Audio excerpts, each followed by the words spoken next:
Hello friend, नमस्कार। मैं प्रीतम त्रिपाठी निवेश बाज़ार प्रो में आप सबका स्वागत करता हूं। आज हम डिस्कस करेंगे कि हम लोग किस तरीके से अब इंडेक्स को लेके अपना ट्रेड जो है वो ऑपरेट करें। स्टॉक में भी हमें अपनी पोजीशनिंग जो है वो मेंटेन करनी पड़ेगी। किस तरीके से हमने कुछ स्टॉक्स पकड़े थे, कहाँ उनकी प्रॉफिट बुकिंग हो सकती है। तो सबसे पहले इंडेक्स की बात कर रहे हैं। लगातार अपने पिछले 7-8 दिनों से देखा है कि मार्केट लगातार गैप अप ओपनिंग देता है और उसके बाद में वो नए हाईज़ बनाता है और हाईज़ पे ही जाके क्लोज़ हो रहा है।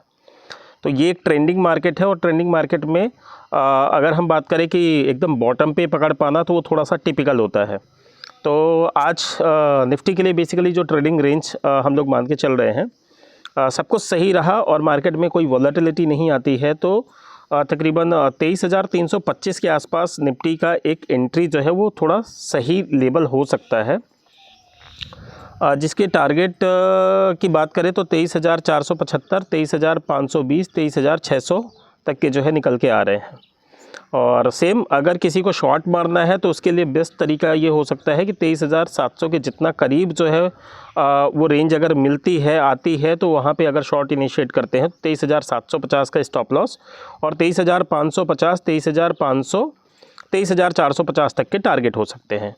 एक चीज़ ट्रेंडिंग मार्केट में जब भी हम कॉन्ट्रा ट्रेड लेने जाते हैं वो थोड़ा रिस्की होता है और जिनको टेक्निकल एनालिसिस आता है, जिनको चार्ट पे काम करना आता है, वो सिर्फ उनके लिए मददगार होता है।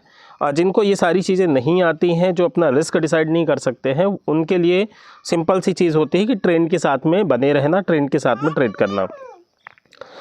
सेंसेक्स की जहाँ तक बात है, सेंसेक्स में भी सेम चीज़ निकल के आ रही है। 77,000 आपका 76,750 के आसपास अगर मिलता है तो ये अच्छा तरीका हो सकता है ट्रेड करने का।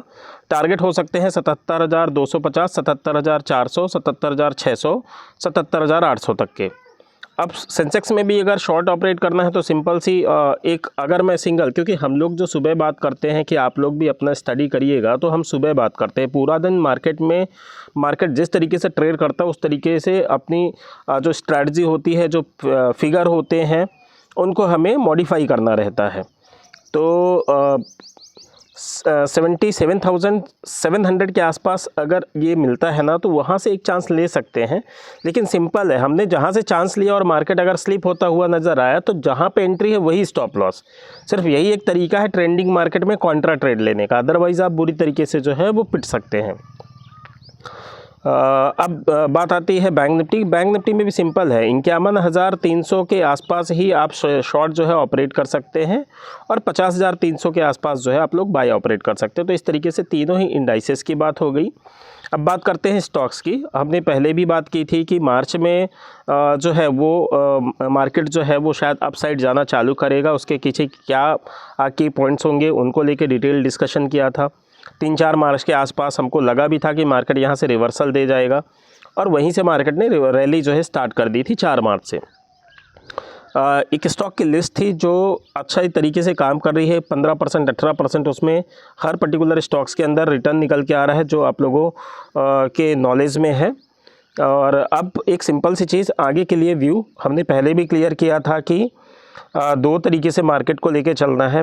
पहला कि मार्च एंडिंग तक जो है वो हम एक्सपायरी के बेसिस पे ट्रेड करेंगे, जहाँ पे कोई भी निगेटिव चीज़ जो है अभी तक नहीं निकल के आ रही है। और 1 अप्रैल से लेके 5 अप्रैल का ट्रेडिंग सेशन बहुत महत्वपूर्ण होगा, जबकि यूएस के टैरिफ लॉन्च होंगे। उसमें क्या कैसी संभावनाएं हैं वो भी हम पिछले वीडियोज़ में कवर कर चुके हैं। अब सिंपल सी चीज़ है, टैरिफ एग्रेसिवली होंगे, मार्केट के लिए वो एक निगेटिव फीडबैक होगा और मार्केट वहाँ से डाउन साइड आएगा। अब डाउन साइड के रिस्क क्या, तो हम ये मान सकते हैं जिस तरीके से बाउंस बैक आया है वो जो लो है या तो उनको टेस्ट करेगा या उनके ऊपर 22,500 पे ही अब शायद मार्केट संभल जाए। तो ये देखने वाली चीज़ होगी। इन पर किस सेक्टर्स पे काम करना है, तो सेक्टर्स जब स्टॉक लिस्ट हम लोग निकालते हैं तो उसमें सेक्टर्स भी कवर होते हैं ऑलरेडी, उनको फोकस में रख के ही। तो हम आप लोगों के लिए सबसे बेहतर तरीका कैसा है ना कि अभी जैसे सीज़न आ रहा है पावर का, कुछ सिग्नल स्टॉक भी होते हैं, उन पे फोकस करना चाहिए। पावर जनरेशन, पावर ट्रांसमिशन, ये स्टॉक आपके फेवर में फोकस में हो सकते हैं। एक और चीज़, मार्केट अगर रैली कर रहा है तो जाहिर तौर पे जो एसेट मैनेजमेंट की कंपनियां हैं उन पे अब थोड़ा सा ग्रोथ आना स्टार्ट होगा, तो उन पे आप लोग काम कर सकते हैं।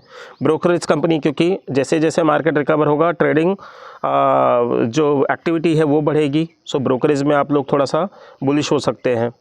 टैरिफ अगर बहुत ही स्मूथली लगते हैं या कुछ सेक्टर्स को यूएस से छूट मिलती है, उनमें फार्मा जो है पहली लिस्ट में हो सकता है, तो फार्मा का शेयर अच्छे हो सकते हैं। तो इस तरीके से आप लोग अपना जब पोर्टफोलियो बनाएं तो उनमें ये सारे सेक्टर स्पेसिफिक जो है वो स्टॉक जो है वो चूज़ करें। Thank you, have a good day.